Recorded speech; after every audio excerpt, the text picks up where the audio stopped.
Hey guys, CS back here with another installment, and here are my picks for UFC Fight Night, Gustafsson versus Manuwa. Alright, now I'm really excited for this card, most notably for that main event, Gustafsson versus Manuwa. Two of the better European strikers going at it, and it's going to be fun. Like, it shouldn't be. Like, sure, it doesn't make sense as far as where they're at in the rankings, because Gustafsson, arguably the number 2 in the world compared to John Jones. Then Manuwa, probably not in the top 10 according to most people.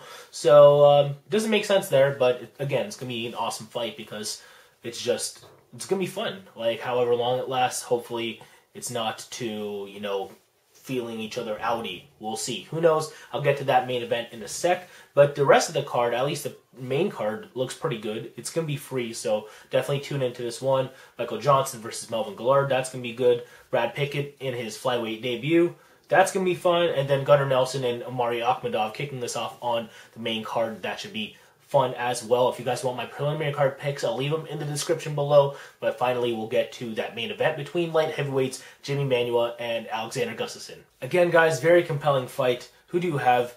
I think it's easy, though. You have to pick Alexander Gustafsson, but Jimi Manuwa, if he was going to win, it's because he clips Gustafsson early, lays him out, maybe finishes with a TKO, or is, for whatever reason, a different fighter nowadays, able to pivot around the ring like Alexander Gustafsson, throw his own jabs, come in, lay out some combinations, and come out of the pocket as well. Do that consistently over the course of 5 rounds. Maybe he can do that.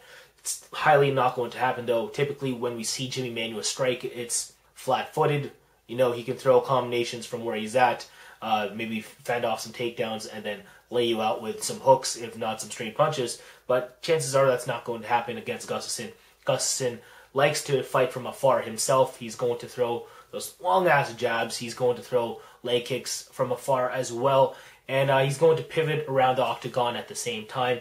Manuwa is going to have a hard time adjusting to the position of where Gustafsson is at. He's going to be moving right. He's going to be moving left, throwing jabs from, either moving right or left, and leg kicks as well. It's going to be frustrating for Manuwa. I think Manuwa does get finished eventually. I'm going to say the 3rd round, from either getting taken down and then getting elbowed or punched to death. If not, I think Gustafsson can drop him. I think Gustafsson's going to have a lot easier of a time trying to strike Manuwa than Manuwa has trying to strike him, just because Gustafsson is more comfortable striking when moving. And I just think Manuwa's just going to have to keep resetting up, and I just don't think it's going to be a fun fight for him. But nevertheless, props to him for taking this main event bout in England. It should be fun, but again, Alexander Gustafsson, 3rd round TKO for the win. We'll see him against Jones after Jones dispatches of Glover Teixeira. And moving on, we have the lightweight co-main event between Melvin Guillard and Michael Johnson. This is going to be sick. Melvin Guillard, very exciting fighter, has hooks from hell. If he lays you out with one of those, it's over.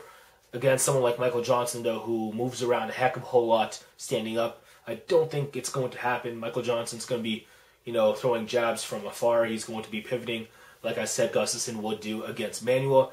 But Melvin Guillard, he's able to step in and then throw one of those Paul Daly-like hooks, and they'll lay you out. So, again, Michael Johnson has to be careful. But I think that Michael's going to have an easier time of hitting Melvin, and Melvin's chin is just not that great.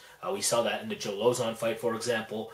I think, depending on where you land a punch, you can just hit Melvin Guillard with just a simple straight punch, and that might put him out. A straight right or something like that. So we'll see. Who knows? I think Michael Johnson's going to want to strike with Melvin in this case. If he does feel like taking Melvin down to the ground, I don't think Melvin's takedown defense is where it was at one point in time. So I think Michael Johnson's going to be the one determining how this fight's going to play out. I just don't think that Melvin's going to be able to sprawl and brawl with Michael if Michael's thinking takedown. And on the feet, I think he's eventually going to get cracked, if that's what we're going to see for the most part, which I think we will. It's going to be a good fight, though. We'll see. I just have Michael Johnson winning via TKO. I think that's what's likelier to happen. If Melvin one-shots him, then it's over. We know that. But I think Michael Johnson's going to be able to come in there, put combinations together, and I think Michael's going to put fear into Melvin as far as possibly getting taken down. So I don't think Melvin's going to extend with his punches the way he wants to. So that's my pick. Michael Johnson for the win, TKO in round 2. Now moving on, flyweight bout between Brad Pickett and Seery. Seery is a natural flyweight. Brad Pickett is only coming down to flyweight this fight. It's his first time doing it, but Seery's kind of older. But I don't think cardio is going to be an issue with him. The issue is that Brad Pickett's pretty much better everywhere. Seery's not also... He's not a overwhelmingly fast flyweight too. And because of that, Brad Pickett's going to have an easy time. If you ask me, again, Brad's probably a better wrestler, definitely better striker, and, you know, better grappler in general. So I just had to pick him to win however he wants. Maybe a takedown into, you know, out jiu-jitsuing this guy. Who knows? We'll see. It's just Brad Pickett, his disadvantage in the flyweight division, if anything, is that guys are going to be so much faster than him. We're talking Demetrius Johnson types. Even people like John Moraga are going to be faster than Brad Pickett. So, you know what? He has that to await for eventually, but someone like Seery, he can just beat everywhere.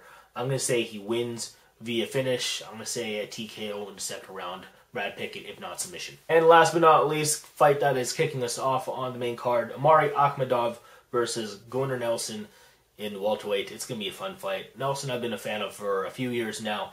Definitely one of the better jiu-jitsu guys in welterweight division, and his striking is also pretty good as well. He's you know, just a competent fighter in all respects of mixed martial arts. You know, he can take you down because he has the athletic build to do so, and his takedown technique isn't bad.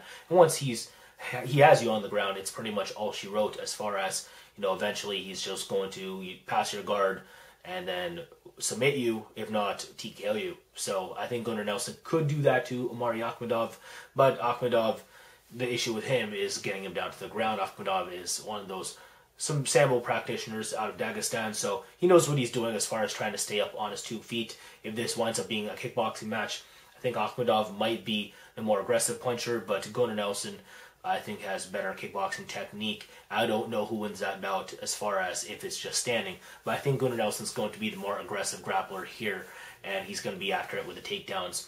And I think as far as aggression, that's going to tip the fight in his favor as far as the officiating, because I think it's going to go to the judges, and I'm going to say Gunnar Nelson takes 2 of those 3 rounds by just the more aggressive grappling, you know, caging, clinching, but eventually driving in for double leg takedowns, just changing levels, and possibly getting those takedowns too. It's going to be tough though. Again, Omari Akhmedov's a very good sambo guy, but I got Gunnar Nelson in this fight, and we'll see if he does. Alrighty, there it is, guys. That about does it for my main card picks of UFC Fight Night, Gustafsson versus Manuwa. Again, if you want my preliminary card picks, they're in the description below. But that pretty much does it. So thank you again for watching. If you guys want, please comment in the comment section below telling me who you think is going to win each fight. Thumbs up for Alexander Gustafsson. Thumbs down for Jimi Manuwa. That's about it. Deuces for all my supporters. Bruce for all my haters. Thanks again and take care.